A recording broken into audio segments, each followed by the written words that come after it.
ನಾನು ಒಂದು ಕಾದಂಬರಿಯನ್ನು ಅವರು ಪ್ರೂಫ್ ತಿದ್ದುತ್ತಾರಲ್ಲ ಆ ರೂಮಲ್ಲಿ ಕೂತ್ಕೊಂಡು ಬರೆದಿದ್ದೀನಿ. ಅವ್ರೊಂದು ಸಲ ನನ್ನನ್ನು ಆ ರೂಮ್ ಒಳಗಡೆ ಹಾಕಿ ಬರೆದು ಕೊಟ್ಟ ಮೇಲೆ ಹೊರಗಡೆ ಬಿಡ್ತೀನಿ ಅಂತ ಹೇಳಿ ಬೀಗ ಹಾಕ್ಕೊಂಡು ಹೋಗಿದ್ರು. ಅಂಕಿತ ಪುಸ್ತಕದ 172ನೇ ಪುಸ್ತಕವಾಗಿ ನಾನು ಪ್ರವೇಶ ಮಾಡಿದೆ ನನ್ನ ಮೊದಲ ಕಥಾ ಸಂಕಲನದ ಮೂಲಕ. ಆಗ ಅವರೇ ಕೇಳಿದ್ರು ಒಂದು ಪುಸ್ತಕ ಕೊಡಿ ಅಂತ. ಬಟ್ ಈಗ ಅನಿಸಿರ್ಬೋದು ಯಾಕಾದ್ರೂ ಕೇಳಿದ್ನು ಅಂತೇಳಿ. ಸೊ 57 ಪುಸ್ತಕ ನಮ್ಮದು ಅವ್ರು ಪ್ರಿಂಟ್ ಮಾಡಿದ್ದಾರೆ. ಈ 57 ಪುಸ್ತಕಗಳ ಯಾಕೆ ಇಷ್ಟು ಬರಲಿಕ್ಕೆ ಸಾಧ್ಯ ಆಯಿತು ಅಂದರೆ, ನನ್ನ ಎಲ್ಲ ಪ್ರಕಾಶಕರು ಕೂಡ ನನ್ನ ಬಗ್ಗೆ ಸ್ವಲ್ಪ ಪ್ರೀತಿ, ಕರುಣೆ, ಭಯ, ಭಕ್ತಿ ಎಲ್ಲ ಇಟ್ಕೊಂಡಿದ್ದಾರೆ. ಹೀಗಾಗಿ ನಾನು ಇವ್ರಿಗೆ ತಡವಾಗಿ ಕೊಟ್ಟೆ ಅಂತ ಹೇಳಿದ್ರೆ ಅಷ್ಟು ತಡವಾಗಿ ಕೊಡಲಿಲ್ಲ. ನನಗೆ ಹಿಂದಿನ ದಿನ ಕೊಟ್ಟಿದ್ದು ಇದೆ. ಮುಂಚೆ ನಾನು ಶನಿವಾರ ಸಾಯಂಕಾಲ ಪುಸ್ತಕ ಕೊಟ್ಟು ಅದನ್ನು ಪ್ರಿಂಟ್ ಮಾಡಿ ಭಾನುವಾರ ಬಿಡುಗಡೆ ಮಾಡಿದ ಉದಾಹರಣೆ ಇದೆ. ಈ ಸಲ ಒಂದು 11 ದಿನ ಮುಂಚೆ ಕೊಟ್ಟಿದ್ದೆ.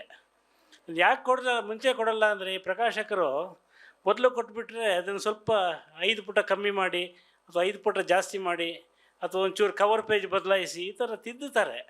ಹಾಗಾಗಿ ತಿದ್ದುವುದಕ್ಕೆ ಯಾವುದೇ ಅವಕಾಶ, ನಾನು ಹೇಳ್ತಾ ಇರ್ತೀನಲ್ಲ, ಈ ಬ್ಲೌಸ್ ಹೊಲಿಯೋನು ಹಬ್ಬದ ಹಿಂದಿನ ದಿನ ತಂದು ಕೊಟ್ಬಿಡ್ತಾರೆ, ಆಮೇಲೆ ಕರೆಕ್ಷನ್ ಹೇಳೋಕ್ಕಾಗಲ್ಲ ಅಂಥೇಳಿ. ಅದೇ ಥರ ಸೊ ಅವರೆಲ್ಲ ಪ್ರೀತಿಯಿಂದ ಇದಾಗಿದೆ. ಈ ಪ್ರೀತಿ ಇಲ್ಲಿಯವರೆಗೆ ನಮ್ಮನ್ನು ಕರ್ಕೊಂಡು ಬಂದಿದೆ. ಸೊ ನಾನು ಇಲ್ಲಿ ಕೆಳಗಡೆ ಕೂತ ಎಲ್ಲ ಮಹನೀಯರು ನನ್ನ ಪುಸ್ತಕ ಬಿಡುಗಡೆ ಮಾಡಿದವರೇ. ಸೊ ಈ 100 ಪುಸ್ತಕಗಳಲ್ಲಿ ಸೀತಾರಾಮ್ ಸರ್ ಒಂದು 30 ಪುಸ್ತಕ ಬಿಡುಗಡೆ ಮಾಡಿರ್ಬೋದು, ಶೇಷಾದ್ರಿ ಅವರು ಮಾಡಿರ್ಬೋದು.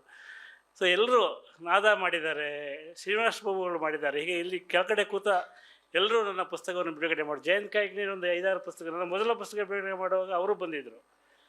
ಆಗ ನಾನು ವೇದಿಕೆಯಲ್ಲಿ ಇರಲಿಲ್ಲ. ಆಗ ನನ್ನ ಅನಾಮಧೇಯ ಹೆಸರಲ್ಲಿ ಬರೀತಾ ಇದ್ದೆ, ಜಾನಕಿ ಕಾಲಮನ್ನು. ಸೊ ಹೀಗೆ ಎಲ್ಲರೂ ಇಲ್ಲಿ ಇದ್ದೀರಿ. ಸೊ ದಕ್ಷಿಣಾಯನ ಬಿಡುಗಡೆ ಆಗಿದೆ.